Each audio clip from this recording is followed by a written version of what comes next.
안녕하세요 여러분, 세상 돌아보기입니다. 오늘은 26년 7월 5일이고 일요일입니다. 자, 어제 이재명이 9월 7일인가요? 7월 7일인가요? 이틀 남았네요. 다음 주 화요일 정도 되겠네요. 나토와 몽골을 순방한다. 자, 이것이 2023년에 있었던 히로시마에 있었던 G7 이후에 마크롱이 유럽 가는 길에 몽골을 들렀다 간 거. 그리고 그해 여름에 8월 달에, 그게 6월 달인가 5월 달인가 그랬죠. 8월 달에 교황이 방문하기로 했던 거. 이런 것들이 그해 2월에 결정이 됐었거든요. 이런 부분이 상당히 요번에와 유사하다. 역시 또 몽골이 주목을 받고 있다. 이것은 과거보다 훨씬 치밀하다. 더 많이 진전됐다. 방식은 똑같다. 결론은 북미 종전선언이다. 그때보다 훨씬 더 완성도가 높고 스케일이 커졌다. 이제는 중국을 견제한다는 방식 자체가 적나라하지 않다. 이제는 중국도 이 게임에 들어오고 완전한 다국화로 간다. 그래서 몽골의 운신의 폭은 커졌다. 몽골은 그들이 원하는 파트너를 다 고를 수 있다. 중국의 눈치를 보지 않고 러시아의 눈치를 보지 않고 그 대상은 한국이다. 자, 우리가 몽골을 개과천선시킬 수 있는 이유는, 그리고 거기에 뭐 우리 돈으로 투자할 건 아니지만 국제적인 투자가 발생할 것이라고 봅니다. 그것은 그가 어떤 러시아와 또는 유라시아 대륙 전체와 한국을 이어주는 연결고리 역할을 해주기 때문이다. 그리고 중국과도 연결되겠죠. 당연히 우리는 북한을 통해서 연결되죠. 그죠? 그리고 미국과 한때 제가 한 두세 번에 걸쳐서 두세 번 말씀드렸던 러시아와 북아메리카 대륙의 연결, 베링 해협 지하, 거리가 한 8km, 7km밖에 안 돼요. 예산이 기간이 7, 8년, 예산은 한 8조, 9조, 10조 이 정도 이야기 하더라고요. 자, 그런 거에 어떤 중간 기착지가 될 수 있다. 즉, 생산 기지로서 지금까지 전 세계 공장 노릇을 했던 지난 20, 30년간 중국의 역할을 대체할 수 있는 세력이 된다. 몽골에는 엄청난 기회다. 그리고 단지 어떤 중요한 노선이 교차된다는 점에 있어서만도 대단하다. 자, 거기다가 신재생 에너지라는 부분이 있어서 그들의 인구는 별로 없지만 몇백만밖에 안 되지만 그들의 광대한 국토를 유전으로 바꿀 수 있는 셈이 된다. 전부 다 스스로 치환이 되는 부분이다. 이런 부분. 자, 모든 구도가 바뀌는 부분이죠. 그래서 지난번 때보다 훨씬 편하다. 중국까지 그것을 오케이 할 수밖에 없는 상황이 됐다. 자, 그러면 그때 22년, 제가 보기에는 이제 바이든이 어제는 23년 걸 위주로 말씀을 드렸지만, 이것은 분명히 22년과 23년이 구분되는 내용이거든요. 두 번을 시도했어요. 두 번을. 22년 시도했고, 23년 시도했고. 그 과정에서 윤석열과의 관계가 얼마나 틀어졌었는지를 우리가 지금 돌이켜보면 더 짐작할 수 있어요. 제가 그때도 이런 말씀을 드렸지만 많은 분들이 동의하진 않았고 언론에서 이런 걸 전혀 보도하지 않았어요. 엄연히 알고 있었을 것임에도 불구하고 제가 BTS를 제목에 내건 것은 그들이 이 과정을 알고 있다. 그리고 그들이 군대까지 갔다 와서 재결합해서 더 나은 음악으로 과거보다 더 큰 BTS가 된 데는 윤석열 쪽에서 가한 압박이 오히려 스프링처럼 작용했다. 그들을 더 똘똘 뭉치게 했다. 아마 대부분의 사람들은 그들이 와야 됐을 거라고 생각했을 거예요. 군대 3년 갔다 와가지고 뭐 어찌 되겠습니까? 다른 아이돌들이 다 그러는 것처럼 다른 이유로도 많이 깨지고 없어지는데 윤석열이 이걸 조장했다고 봐요. 자, 우리 취임식 와서 노래 한 곡 하지? 해놓고 안 오겠다 그러면 그럼 군대 가라. 결국은 그래야 되는 셈이잖아요. 따지고 보면. 자, 그래서 BTS가 이 상황을, 전체적인 상황을 모르고 있을 리가 없다는 것이고, 제가 가끔 이제 그런 말씀 드리는데 트럼프의 운신을 볼 게 아니라 이재명의 운신을 보면 세상의 흐름이 보인다. 자, 지금 단계에서는 이제 다음 스테이지로 거의 넘어갔잖아요. BTS의 움직임을 보면은 예, 이재명의 움직임을 예상할 수 있다. 이렇게까지 말씀드릴 수 있을 것 같아요. 예. 자, 제가 왜 그렇게 생각하는가 하니 잠깐 몇 년 전으로 3년 전으로 돌아가서 그때 상황을 한번 복귀해 볼게요. 그러면 그때랑 지금이 얼마나 그때부터 많이 준비가 되었는지 그리고 얼마나 유사한지 예, 이런 것들 느껴지실 거예요. 3년 동안 우리나라 많이 좋아지고 변했고 그때도 대단했지만 지금 훨씬 더 많은 나라의 사람들이 우리를 주시하고 있습니다. 미국이 2선으로 밀릴 정도로. 그것은 우리가 윤석열이 벌인 내란을 우리가 스스로 극복했다는 데서 오는 게 커요. 여러분이 스스로 자신감을 느끼시는지는 모르겠지만 실제는 그래요. 네. 볼까요? 자, 윤석열 취임 전부터 돌이켜 보셔야 돼요. 그때 윤석열 취임식에 온다고 왕치산이 지금은 안 그럴 거예요. 그 당시 넘버 2인가 넘버 3, 넘버 2였을 거예요. 당시에. 그가 왔어요. 그리고 바이든이 그때 예외적으로 온다. 취임식 얼마 뒤에 오는 거예요. 취임식에 온 건 아니고 왕치산은 취임식 때문에 오는 거고 그래서 보통은 이제 해외 순방을 하면 2박 3일 빨리 오는 거죠. 한국의 대통령이 등장하자마자 온 거니까 2박 3일로 하는데 3박 4일로 왔다. 뭐 이런 걸 언론에서 이야기를 해주고 그랬어요. 그래서 여러분이 언론을 볼 때 진짜 중요한 건 이야기하지 않는다. 차라리 말 안 하는 게 낫다. 거짓말 하는 것보다. 그래서 항상 비판적 시간을 견지하고 보셔야 됩니다. 이런 생각이 더 전파되고 여러분이 이런 식으로 접근할수록 언론은 도망갈 데가 없어요. 두 가지 중 하나 선택해야 돼요. 제대로 하거나 더 이상 멍청한 소리 안 하거나 두 번째는 없어지거나. 네. 그때 왕치산이 오면서 윤석열 취임식 축하를 오면서 문재인을 만났단 말이에요. 저는 이것을 지금 돌이켜보면 상당히 커요. 왜냐하면 요 몇 달 뒤에 윤석열이 낸시 펠로시 만남을 거부하고 그거는 바이든의 특사였어요. 네, 대만까지 들렀다 오면서 대만에 힘을 실어주고 그 당시 여자 총통이었죠. 한국에 와서 북한과의 관계 개선을 모색하는 행동을 하라고 요구했단 말이에요. 그때는 분명했어요. 대만도 우리 거고 미국의 영향권이고 통일된 한반도도 우리의 영향권이다. 그게 문재인까지의 트럼프 1기까지의 경계선이고 방식이었다는 것을 알 수가 있어요. 그걸 보면 낸시 펠로시가 대만을 들렀다가 한국으로 왔다는 게 지금은 안 그래요. 그게 엄청나게 달라진 거예요. 지금 대만은 중국 거다라고 이야기하잖아요. 자, 그게 트럼프의 생각이었느냐? 아니에요. 그것은 그간 미국이 약해졌다는 부분이 분명하고 트럼프 1기 때 그리고 지금 4년, 5년이 지나서 다시 할 때 한반도가 트럼프한테 요구한 거예요. 왜? 그래야지 우리의 운신의 폭이 커지니까. 우리는 더 이상 미국의 영향을 안 받고 싶으니까. 그리고 세상의 흐름이 그러니까. 그게 트럼프가 동의한 부분이고 푸틴도 당신들 말이 맞다. 그 안은 내가 뭐 언제 꺼냈지만 나는 결국 중국, 러시아, 미국 사이에서 러시아가 가운데 어떤 캐스팅 보트 역할을 할 수 있는 그런 역할 정도를 생각했는지는 모르겠다. 겉으로 내세운 건 다극화 사회였지만 그러고 보니 한국이 많이 성장했고 거기에 북쪽이 힘을 보태네. 결국은 이런 그림으로 된 거거든요. 자, 그렇기 때문에 그때 미국이 바이든이 강공을 밀어붙인 거예요. 그때도 얘기도 나오지만은 윤석열 취임식 하러 와서 3박 4일로 온다고 자랑했는데 마지막 하루가 양산 가는 일정이었기 때문에 결국 가지는 않았지만 전화통화하고 말았죠. 언론에서 그거 보도 회피하느라고 정말 힘들었을 거예요. 많은 경고를 쏟아붓고 갔죠. 윤석열한테. 근데 우리는 어떤 보도를 주로 했습니까? 바이든이 취임식이 아니라 바이든이 방문해서 김건희를 보더니 예쁘다. 그랬다는 내용을 보도했죠.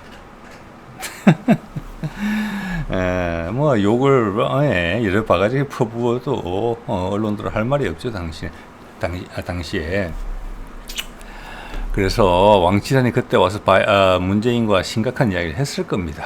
왜냐하면 문재인 스타일을 봤을 때는 교류를 하는 거거든요. 그때는 미국과는 이렇게 하고 문재인은 중국과는 따로 이렇게 한다라는 복잡한 얼개였는데 그 얼개가 통합된 거예요. 우리가 절대 중국하고 척진다 생각 안 했을 거예요. 그래서 그때 안 되는 거예요. 왜냐하면 바이든의 강력한 압박과 근데 계속 밀어붙이면 또 따라가야 할 수밖에 없는 거죠. 어떻게든 우리는 남북 소통되는 게 우선이니까 러시아도 도와준다니까. 그래서 중국과도 따로 이야기를 해 중국을 이해를 시켜야 되는 입장인데 지금은 그게 통합됐다는 부분이 엄청나게 큰 거예요. 그래서 그때 우리 입장을 충분히 이야기했고 왕치산 미국의 입장을 충분히 어느 정도 이해했을 거예요.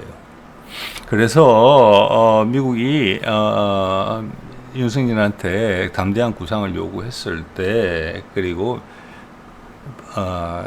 낸시 펠로시를 만나는 대신에 박진 외교장관을 중국에 보내서 우리하고 관계 개선하자. 너희 지금 반도체 수입 안 되지 우리가 해줄게. 내가 늘 모실게 형님으로. 그가 친중이에요. 친중. 소위 말해서. 그런데 중국이 거기에서 냉담하게 반응한 것이 이 미팅에 기여한 바가 크다. 저는 감히 그렇게 생각을 합니다. 예. 자, 당시 상황을 한번 볼게요. 담대한 구상을 하기 전에 선제 타격 이야기를 했어요. 일주일 만에 입장이 바뀌었어요. 즉 낸시 펠로시 이야기를 하니까 거기에 대해서 의기장을 놓은 거예요. 우리는 북한 선제 타격한다. 그리고 미국 핵무기 빨리 우리나라에 갖다 놔라. 즉 미국이 원하는 바랑 정반대 이야기를 하는 거죠. 그런데 일주일 만에 담대한 구상한다. 이렇게 말이 바뀌었단 말이에요. 자, 왼쪽 것은 낸시 펠로시를 만남을 거부하면서 하는 이야기이고 이러면서 중국에다가 우리는 중국하고 가까워지겠다라고 박진 장관을 보낸 거잖아요. 그러면서 중국이 아쉬운 것처럼 보이는 부분 우리가 다 해결해 주겠다 이야기하면서 미국이 얼마나 미웠을까요? 윤석열이 일주일 만에 두드려 잡힌 거잖아요. 언론이 이 중요한 사안에 대해서 노출이 됐겠습니까? 안 되겠습니까? 이걸 이야기 안 한다는 것은 언론은 우리 편이 아니다. 자, 펠로시 미팅 불발하고 이게 22년이에요. 지금하고 한 비교를 해보세요. 유엔 사무총장이 갑자기 아시아로 날아온다고 발표를 해요. 그 다음 8월 7일 날 안보실 2차장이 전격 사퇴를 해요. 다른 이유를 건강상 이유였던 거 그런 것 같아요. 안에 내부적인 갈등이 있었겠죠. 당연히. 그 다음 월요일 날 한중 외교장관 회담 칭따오 이때 박진이에요. 이거예요. 그러자 갑자기 낸시 펠로시도 안 만났는데 주한 대사를 만나요? 청와대 찾아와요. 미군 사령관도 만나요. 낸시 펠로시를 안 만났는데 그리고 윤과 비공개 간담회를 해요. 그러면서 그때도 안보실장 이런 이야기 했죠. 이렇게 미국의 고위직 관계자들이 많이 오는 것은 한미 관계가 돈독하다는 것을 의미하는 것이다 라는 희대의 발언을 하죠. 이때 또 수혜가 나요. 네. 자, 그 다음 유엔 사무총장 한국 날라와서 만납니다. 그 다음에 에드 마키 미 상원 의원 당시 바이든의 첫건이었습니다. 이거 다 만나준 거예요. 왜? 넌 거의 너 잘못하면 넌 죽는다. 이런 이야기 했다고 봅니다. 윤석열한테 깨갱한 거예요. 그리고 미중 정상회담을 거론했어요. 11월 달에 한다고. 안 했죠. 왜? 9월 달에 노드스트림 폭파됐으니까. 바이든이 했으니까. 자, 이것은 중국의 양해를 구해야 된다는 부분이 분명히 있는 거예요. 중국과의 북한과의 관계 개선을 위해서 이때는 한다고 마음먹은 거예요. 거의. 지금 트럼프가 한두 달 전에 6월 달인가 5월 달인가 잘 모르겠습니다만 한두 달 전에 중국 방문했잖아요. 그리고 금년 1월 달에 이재명이 방문했잖아요. 똑같은 이야기예요. 그게 관계 개선이 된 거예요. 우리가 중국하고 관계 개선을 하고 공식적으로 그때는 그런 과정이 없었어요. 약간의 밀실성이 있었단 말이에요. 그리고 트럼프가 직접 중국을 방문했고 그때보다 훨씬 완성도가 높아요. 다 이해를 구했잖아요. 그랬더니 시진핑이 북한 가서 김정은을 만났잖아요. 그 전에 푸틴이 또 급하게 중국을 날라왔고 또 다카이치가 안동으로 이재명을 만나러 왔었죠. 야, 이 교통력이 완벽해요. 그때는 순서가 엉켰어요. 지금과 비교를 하자면. 그리고 EU가 오케이 해주고 EU의 핵심인 나토가 또 오케이 해주고 그 장소인 북미 종전선언의 장소로 예측이 되는 모든 파급 효과가 최고인 몽골까지 국빈 방문을 한다. 그때랑은 천지 차이다. 물론 하늘말이 알아야 될지 안 될지는 그때보다 그림이 좋다는 겁니다. 자, 그리고 그때 무슨 일이 있었느냐. 이게 그냥 같은 때 나온 이야기예요. 지금 8월 달에 나온 이야기예요. 22년. 갑자기 워싱턴 포스트와 미국의 스타 앤 스트립스, 이거 뭐 성족이잖아요. 여기서 젤렌스키를 까는 내용이 갑자기 나옵니다. 전쟁 시작한 지 22년 2월에 시작됐거든요. 6개월 만에. 이때 패색이 짙었어요. 이미 안 됐다고 미국 내부가 군사적으로 판단하는 게 많이 보여요. 그때 여러분한테 말씀도 드렸어요. 깝니다. 우크라이나를 버리겠다는 거죠. 예. 그리고 그 여러분 기억하셔야 돼요. 젤렌스키 전 대통령이 되고 전운이 불 때 우리 국내 언론과 외국 대부분의 주요 언론들은 젤렌스키를 비난하는 내용의 방송을 많이 다뤘어요. 보도를. 젤렌스키가 코미디언이 출신이라는 걸 언급하면서. 근데 전쟁의 그 분위기가 단 하루 이틀 만에 싹 바뀝니다. 전 세계적으로. 젤렌스키가 갑자기 불의에 저항하는 어린 양의 반장이 됐어요. 영향력이 다 보이시죠, 여러분? 예. 그랬는데 6개월 만에 젤렌스키를 깠어요, 미국에서. 근데 저게 오래 가지 않았어요. 왜? 9월 달에 노드스트림 폭파니까. 그래서 간접적으로 보더라도 미국이 전 세계 언론에 영향력을 행사할 수 있는 나라는 미국밖에 없잖아요. 지금 노드스트림 미국이 한 거죠. 그러니까. 우크라이나가 했겠습니까? 그 좌우로, 그거에 따라서 미국만이 할 수 있는 결정에 따라서 좌지우지 되는데, 자, 8월 15일 날 담대한 구상을 하니까 미국 동아태 차관부가 들어와서 이렇게 건방지게 우리나라 대통령하고 이런 악수를 합니다. 이렇게 하면서, 깨갱하고 있잖아요. 워낙 심하게 두드려 맞았거든요. 이것이 결국에는 거꾸로 미국을 이용해서 북한을 치겠다라는 작전으로 바뀐 거예요. 열받았다는 거죠. 이 친구들이 우리나라를 방한하기 전에 몽골을 다녀옵니다. 이들은 실무거든요, 실무. 그때 그게 이미 됐다고 생각했던 거예요. 그런데 9월 20 며칠 날 노더스트림이 폭파돼요. 이들은 몰랐겠죠. 바이든은 알았죠. 바이든이 그 결정을 한 겁니다. 그래서 이게 날아간 거예요. 그래서 이게 내란으로 이어진 거예요.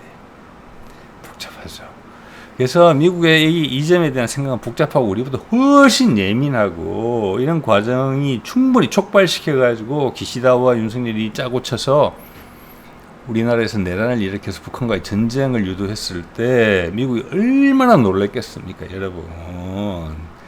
다른 나라가 아무리 힘 있는 나라라도 그 안에서 발생하는 일은 탄속이 안 돼요. 근데 그걸 우리가 국민들이 막아냈잖아요. 그래서 미국은 우리를 위대하게 보는 겁니다. 한국 절대 욕할 수 없어요. 너무너무 고맙죠. 여기까지 생각하면. 예. 자, 그래서 이 작업은 이때부터 시작된 거예요. 5월 달에. 이거 대단한 일이잖아요. BTS를 불러다가 백악관 집무실에서 다 보여주고, 여기서 뮤직비디오까지 찍었다니까요. 그 전에 21년 문재인이 있을 때는 대통령 특사 자격으로 유엔 총회에서 발표도 했고, 거기서 또 뮤직비디오도 찍었어요. 이거는 이용하겠다는 거예요, 바이든이. 당시에. 그래서 이것은 지금 BTS의 영향력은 이때보다 더 세거든요, 훨씬. 그들이 고비를 넘겨줬기 때문에. 위상은 훨씬 더 높아요. 이걸 이용하겠습니까? BTS를 이용하겠습니까? 안 하겠습니까?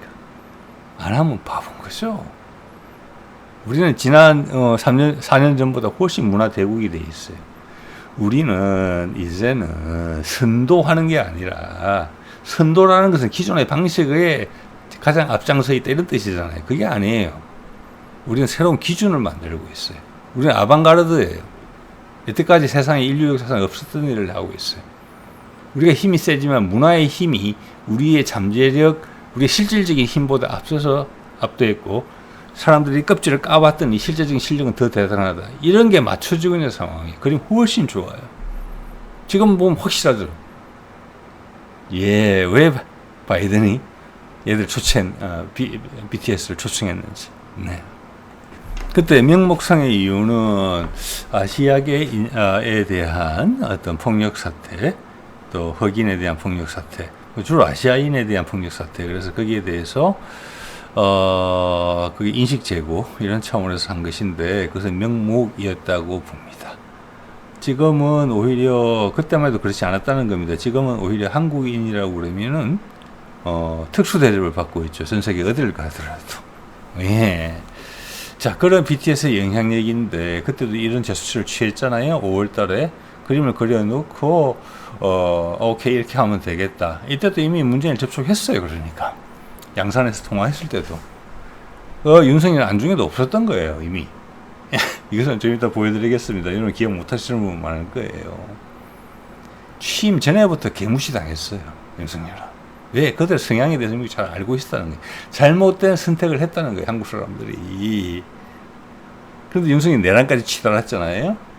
미국이 완전히 희한하게 될 뻔했죠. 북한은 러시아하고 그걸 막기 위해서 이런 상황을 미국이 함부로 불장난하는 걸 막기 위해서 상호 방위조약까지 맺었는데 윤석열이라는 존재가 그걸 끌고 들어와서 전쟁까지 시키려고 했었잖아요. 세계대전 되는 거잖아요. 그러면 우리는 미국 들어오고 북한은 러시아 들어오는 거예요. 세기에 미친 짓을 한 거죠. 가슴을 쓸어내린다는 표현을 이런 데 쓰는 겁니다. 미국이 당시의 마음이 그걸 들었다 놨다 하면서 구해줬잖아요. 이런 장난 더 이상 못 치는 거예요. 미국이 이제. 심장 많이 약해졌어요. 함부로 까불다가 심장 마비 올 수 있습니다. 자, 지금 그 순간이라고 보는 것이고요. 이런 다 준비를 해놓고 낸시 펠로시를 보냈는데 낸시 펠로시 그것도 찬 거예요. 윤석열이. 미칠 노릇이죠. 그걸 중국에 갖다 붙어버리네. 이야, 이런 상황이었습니다. BTS는 다 알고 있다고 봅니다. 저는. 그래서 거의 6월에 BTS가 이런 앨범을 해요.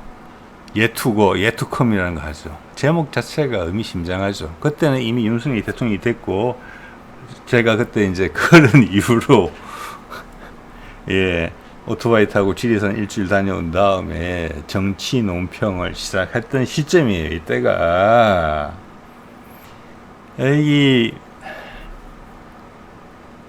당시 RM BTS는 지금 백악관까지 초청을 받는 상황이었기 때문에 그리고 문재인 때 절친한 사이였고 UN 총회에 가서 연설뿐만 아니라 뮤직 비디오까지 녹화할 정도로의 입장이 있었기 때문에 흐름을 안다고 봐야 돼요, 당연히. 그렇기 때문에 윤석열이라는 먹구름이 드리워졌지만 그거는 반드시 오고야 말 것이라는 제목을 뽑은 거예요. 예. 세월호 이야기를 하면서 봄날을 이야기한 것처럼 예투컴이에요. 가사 이런 내용이 있었다고 제가 말씀드린 거예요. 당시에 22년 6월에 모두가 숨죽인 밤. 누구 때문에 숨죽였습니까? 이 가사 오류입니까? 진실에 가깝습니까? 결과적으로 봤을 때는 엄청나게 진실에 가까워요. 제가 그래서 정치논평 시작을 했으니까요. 암울했기 때문에 저항해야 되겠다. 한 줄기 빛이라도 만들어야 되겠다.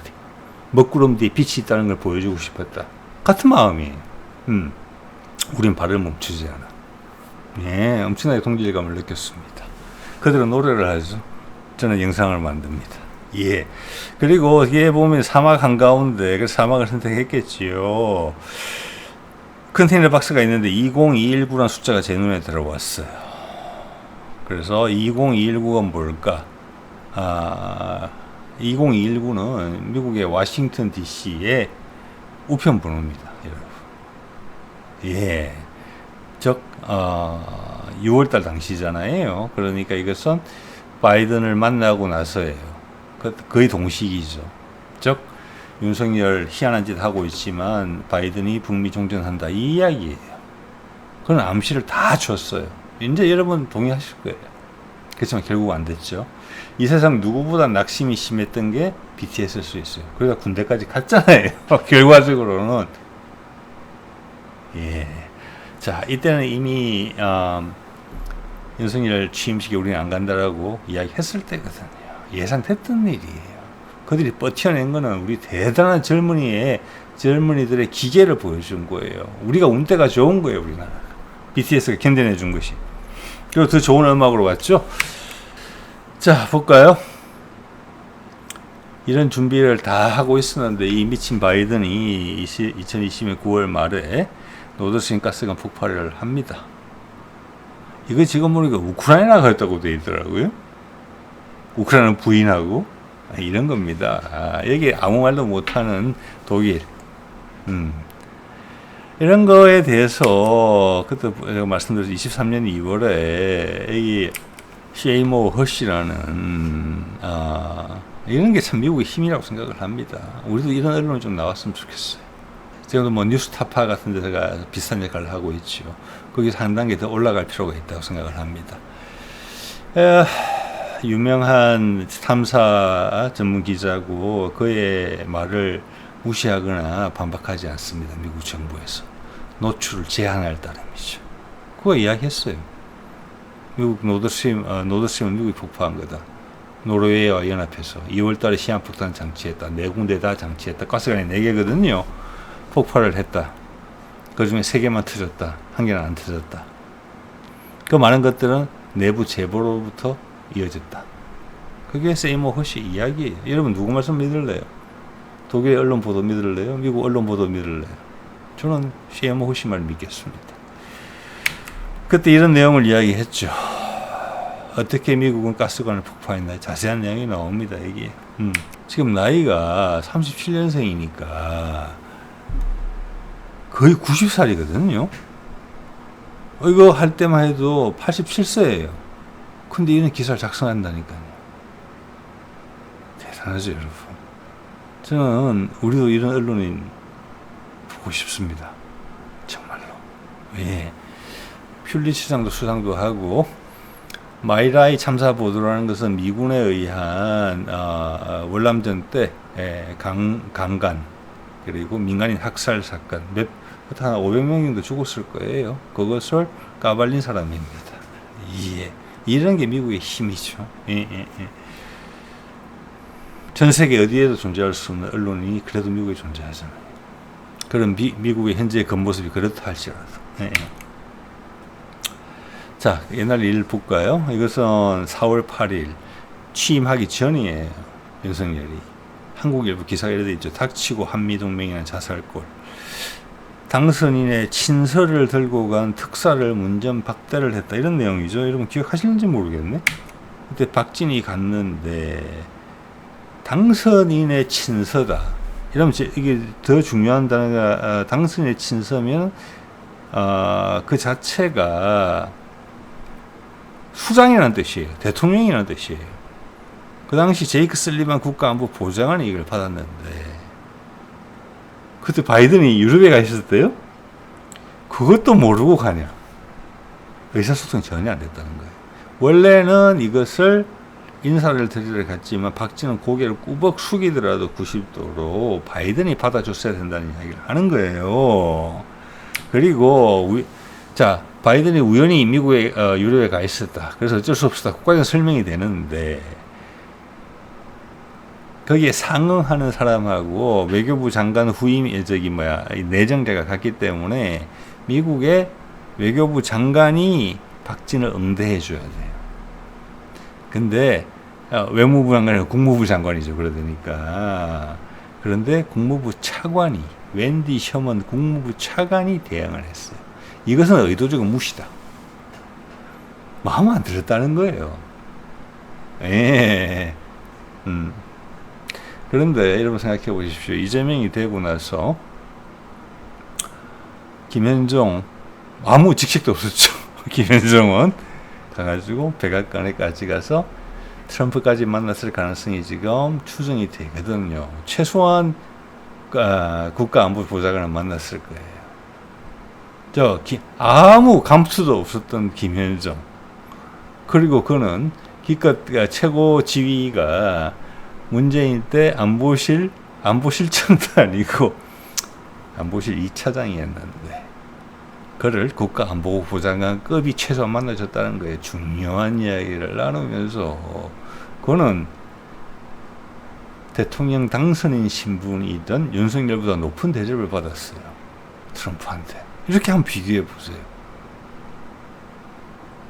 그런데 윤석열 기간 물러나기 전까지 내내 문재인은 친중이고 반미를 했고 윤석열은 반중이고 친미를 했기 때문에 제대로 되고 있다. 그런 걸 언론에서 부인했습니까? 아니면 심지어 동조했습니까? 예, 잘 생각해 보시기 바랍니다.